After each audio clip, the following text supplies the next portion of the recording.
recapping the Chiefs and the Jacksonville Jaguars Monday Night Football game that just transpired last night. The Jaguars had won by the score of 31-28, and the story pretty much. Let me just go to the actual.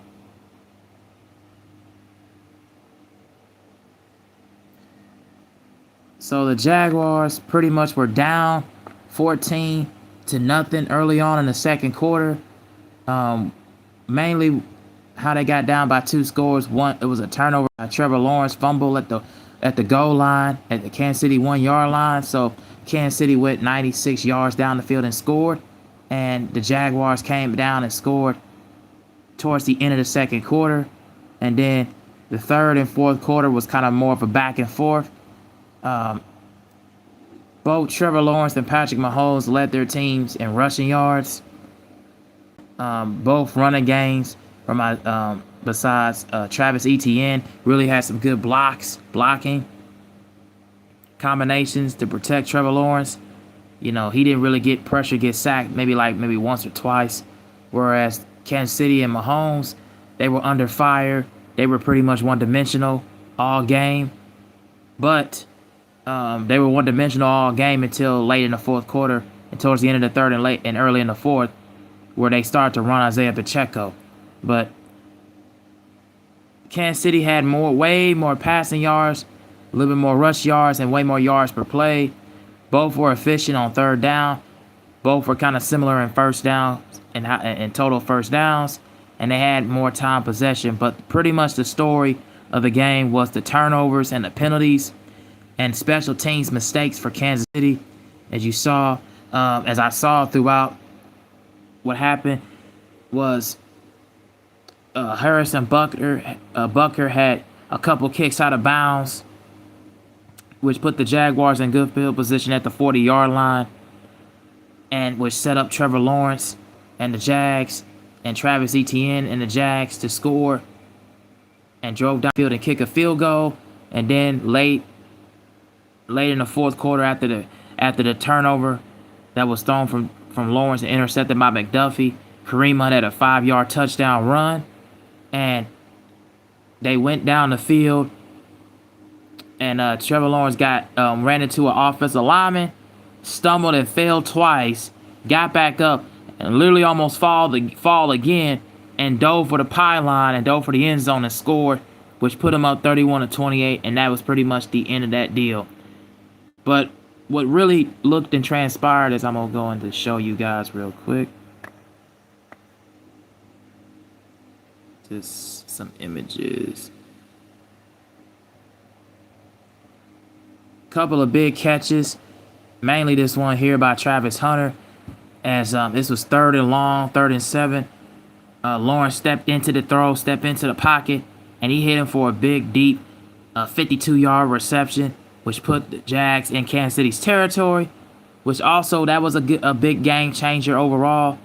You saw that the Jags had really good, had big time motivation, and they had really a good sense of urgency later on in that game. And I'm gonna show you some more clips.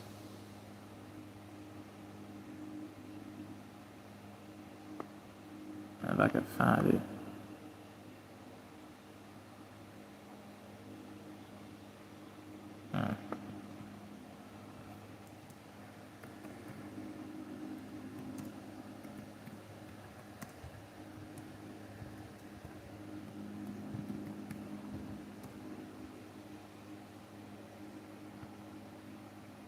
And this interception play by Devin Lloyd after Kansas City drove down the field and ended up scoring an interception return pick 6, 99 yards. And that also was the big momentum shift, because Kansas City drove down the field after being inside their own 18-yard line.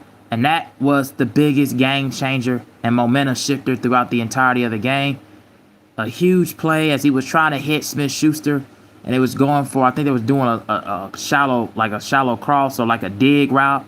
And he thought he had Smith-Schuster like open in the front of the end zone, but what happened is they disguised they went from more for a man zone to more of a zone coverage and more of a cover two, and it confused Mahomes just slightly a bit and got him off of his stride and off of his read a little bit.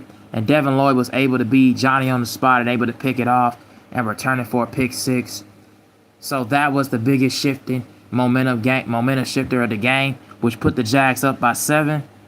And Kansas City, although they did fall and ended up try to take the lead later on in the fourth, that still was a big outcome because that's 7 points that they took off the board and also put the Jaguars in front for the lead, and wasn't able to look back from there.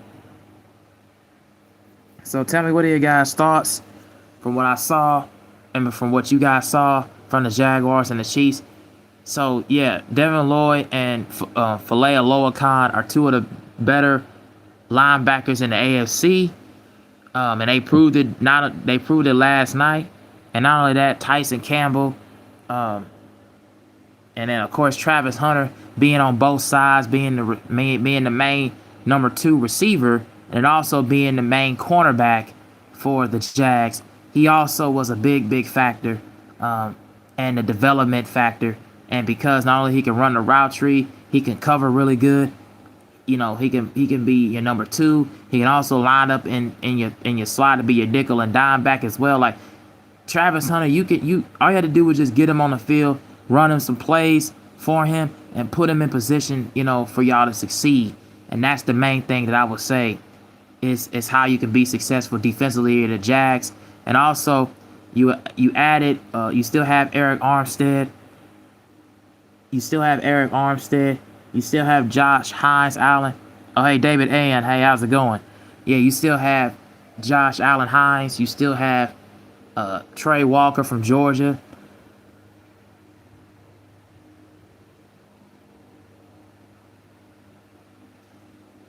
Yeah, you still have those guys and ability to pass rush to get after it. And that's how they was able to beat the 49ers, the San Francisco 49ers, because they were able to pressure and get after Purdy and get Purdy off of his stride. Having his eye level had dropped down and he was hurrying a lot of throws, overthrowing guys by like 5, 6, 7 yards. Yeah, that's pretty much the aggressiveness from the defensive coordinator that he preaches all the time to them, and their ability to get after the passer and able to apply it and able to force him outside the pocket and make errant throws last week. And so this week, they wasn't able to do much of that, as far as the yardage standpoint. But when they got to the red zone, it was a different story. So tell me, what are your guys' thoughts from the Chiefs and Jaguars game last night? From Monday Night Football, as the Jags moved to 5-1, the Chiefs fall to 2-3, and they play my Lions next week in Arrowhead. That's going to be a tough game. And I believe the Jaguars, let me get to the actual Week 6 schedule because it's going to lead into my next topic.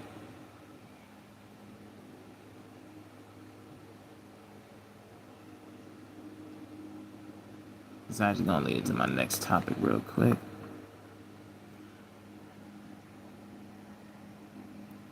I'm going to preview Week 6 predictions.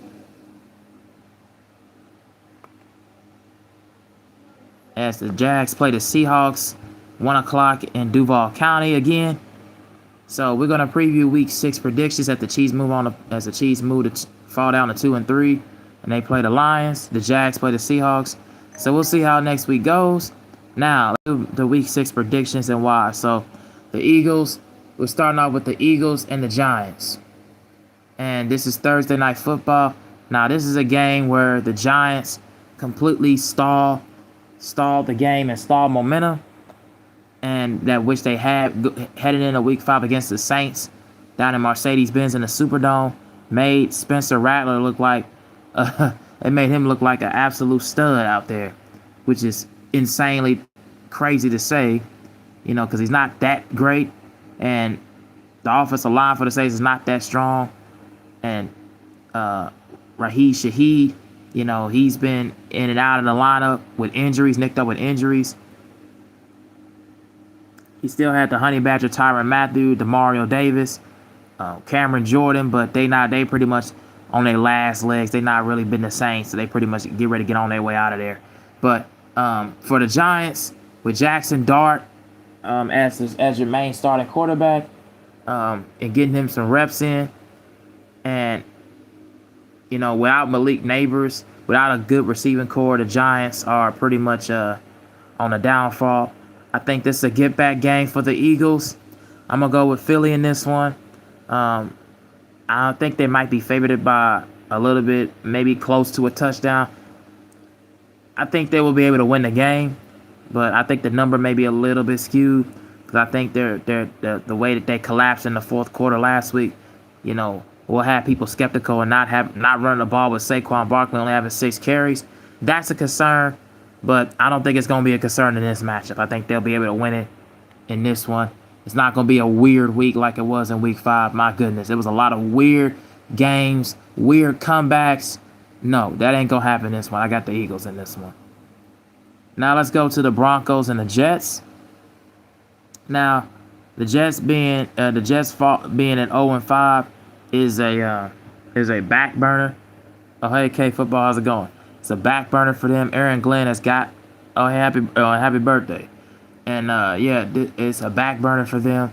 And Aaron Glenn, it's going to take a few years, maybe a couple years, up until he gets that team going right. Their defense is not the same. They're probably one of the worst teams as far as turnovers, takeaways. They don't get after the quarterback at all. And they don't hardly ever half the time run the football with Breece Hall. I don't understand that, but you're playing against a Broncos team who's literally got one of the best defenses in the league. You got a good pass rusher, Nick Benito, Alex Singleton, and if Dre Greenlaw decides if he comes back, that's going to be huge for them. They got the best cornerback in the league in Patrick Surtain. I'm going to go with the Broncos in this one. And I think they'll be able to win it by probably a couple touchdowns. I can see it like 27 to 14 or 27 to 13, something like that. Yeah, I got the Broncos. What the hell? All right. Move on to the next matchup we have is the Seahawks and the Jaguars. Now you play at home down in CenturyLink against the Buccaneers. If you're the Seahawks,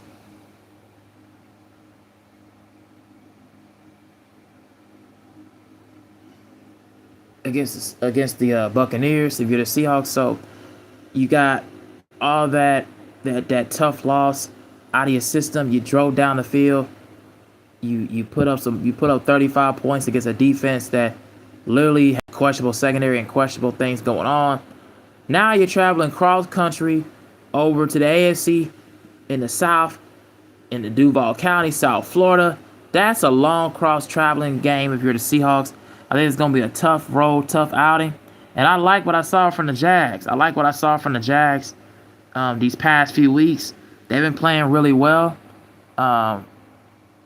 This could be more of like a pick'em game because the Seahawks, to me, have an underrated core. They didn't have Devin Witherspoon. They didn't have Julian Love nor DeMarcus Lawrence. I don't know if they're going to get any of them guys back this week, but we'll see. But if they do play, I think this is going to be a closer game than what most people think. But I'm going to go with the Jags because I just like the way they've been playing. I think their defense is very aggressive. They got 2 of the better linebackers, and I think they're going to run the ball with Travis Etienne a lot more, so I can see that happening. I'm going to go with the Jaguars in that game. Chargers and Dolphins. Let's look at this matchup. The Dolphins still are pretty much probably making their trip, going to make their trip all the way to freaking Barbados and Cancun. Like they're done for their history at this point. Especially without Tyreek Hill and Jaylen Waddle went down. They are nicked up with injuries. You got a good signing from Bradley Chubb. I think the Chargers is going to be their get-back game. I got the LA Chargers. I think Justin Herbert will fly high and play well. I think it's going to be more of a defensive battle in the first half, but I think the second half the Chargers will pick it up.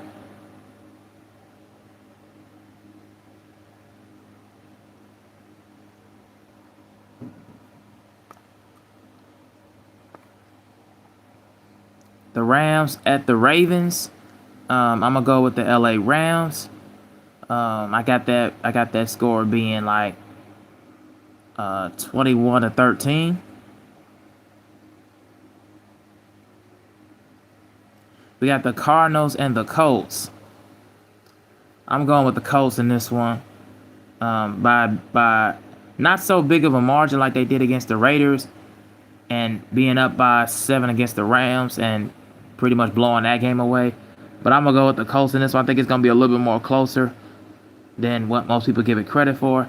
But I'm gonna go with the Colts. I just think they're a better team. I think they're playing better. I think they're playing on a high. Jonathan Taylor's the best running back in the league from what I'm seeing. Daniel Jones has really resurged that team and really got them playing hard and inspired. And they caused some turnovers and wreckage.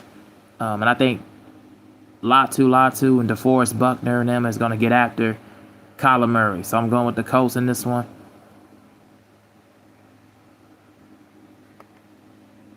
All right, we're looking down in Heinz Field, Pennsylvania. We got the Cleveland Browns and the Pittsburgh Steelers. I'm going with the Pittsburgh Steelers in this one. It's going to be a defensive battle. I can see this being 16-13, a 17-14 kind of game, or 17-13 kind of game. Very much a defensive battle, but I'm going to go with the Steelers in this one.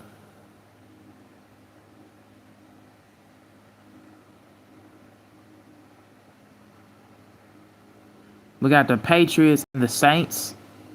I'm going to go with the Patriots over the Saints. I like what I saw last week against the Bills.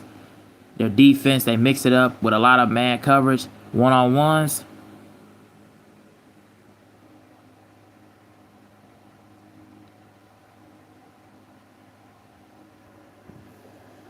It's a lot of one-on-ones. A lot of one-on-one coverage against the Bills, and they forced Josh Allen into a lot of mistakes. I think they had like 3 turnovers in that game. Stephon Diggs had like 10 receptions for 146 yards, and they made Drake May look more of a stud, more of like a professional quarterback in the pocket. And you're playing against a Saints team that is going to be one of the worst teams in the NFL. So I'm going to go with the Patriots in this one. I like their defense. I like the way they're playing. They're going to be hungry. They're going to be feisty. And they're going to be aggressive. They're going to be ready and motivated. So I'm going to go with them in this one. I see that score being, say, 28. I say convincingly 28-17.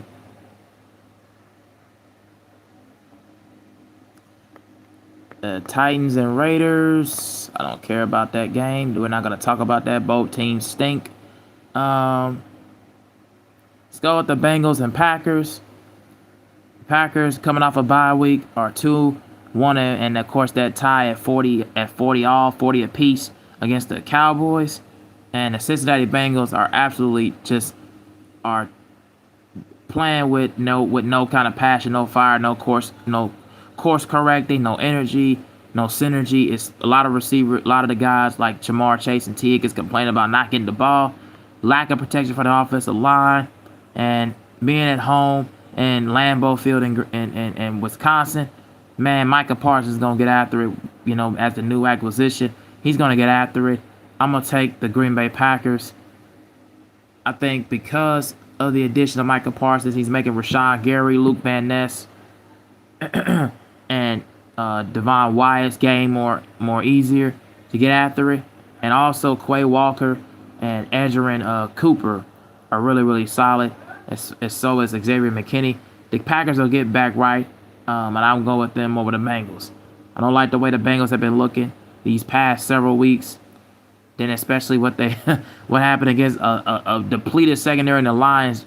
Freaking Jake Browning threw 3 interceptions. My depleted Lions secondary, he threw 3 interceptions already, man. Jake Browning did. I mean, my goodness, that was just awful. And the lack of protection, he was like pretty much running for his life last week. It was awful. I'm gonna go with the Packers in this one, and I'll take them and the points.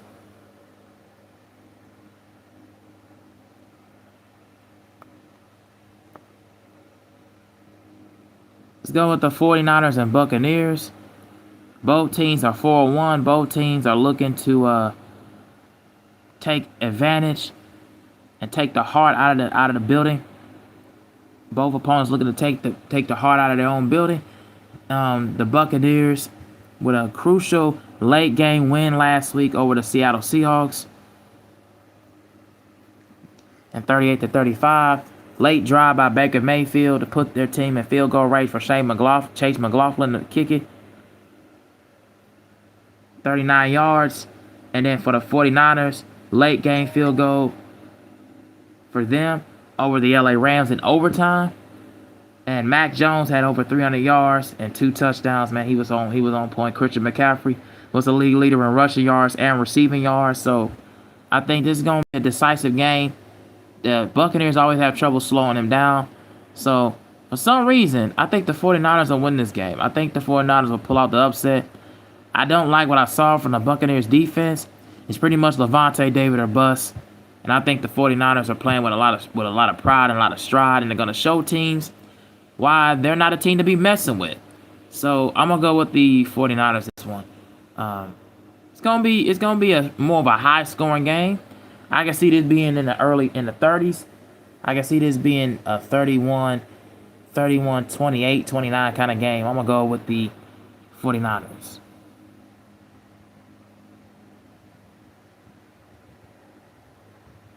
All right. Let's look at the Lions and the Kansas City Chiefs. The Detroit Lions had 4 turnovers last week against the Bengals. 3 interceptions from Jake Browning, from Kirby Joseph, Amik Robinson, and Alex Anzalone. Jared Goff had a really solid game, and so did Jahmyr Gibbs and David Montgomery. I wish they could get more Jamison Williams involved. I think that's going to be a big hole and a big flaw and a big issue. And then you got the Kansas City Chiefs, who feel like they let that game in Duval County slip through their fingertips, after being so dominant over against the Ravens and being at least decent against the Giants in the Meadowlands. Being at home and being in Arrowhead is gonna be a tough slay and a tough outing. But for some reason, I think the Chiefs will cover the number. I think the Lions are favored in this game. I think the Chiefs will cover the number, but I think the Lions will end up winning the game at the end. But it's gonna be a close one. I can see this being in the low 20s. I say 24-21. The Lions will end up winning it, but I think the Chiefs will cover the number.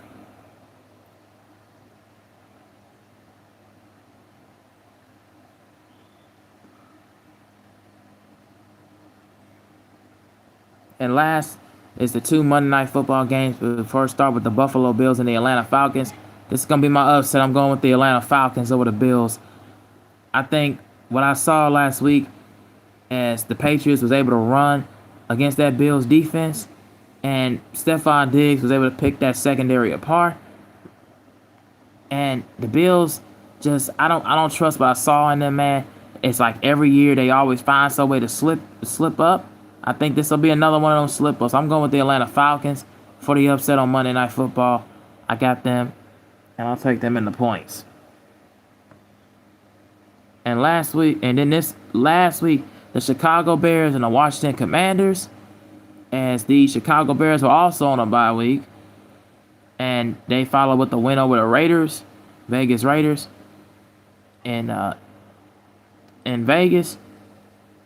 Follow up with Caleb Williams driving the ball down the field, and they was able to get in the field goal range, was able to win it. And then the Washington Commanders with an absolute melee down in SoFi Stadium over the LA Chargers with Jory Krosky Merritt able to secure that win. And Jaden Daniels coming back off of a knee injury and really doing his thing. That Commanders defense forced a couple turnovers. In this Monday night game, this is a rematch from the Hail Mary from the absolute chaotic fourth quarter last year with the Hail Mary from Jaden Daniels to Noah Brown. And this is just a game where I don't think it's going to be as low scoring as what I saw from there. I don't think it's going to be a field goal kind of game. I think this game will be a little bit more high scoring. But I'm going to go with the Commanders. I think they'll take care of business at home against the Bears and drop them down to 2-3. And the Commanders will move to 4-2. That's what I feel like is going to happen in that one. All right, so those are my predictions for week 6. Tell me what you guys think down in the comment section. As I will be getting up on out of here. I got another video to do and talking about this Philadelphia Eagles situation. And tell me what you guys think about the Chiefs and the Jaguars. Let me know down in the comment section. You know, shout out to the coaching staff of the Jags. They moved on to 4-1. And yeah, really good win for them. You know, Trevor Lawrence on his birthday, by the way, turns 26, so a good deal for him. But yeah, I'll be getting up on out of here. Thank you all for watching. I'll be able to get up on out of here. Peace.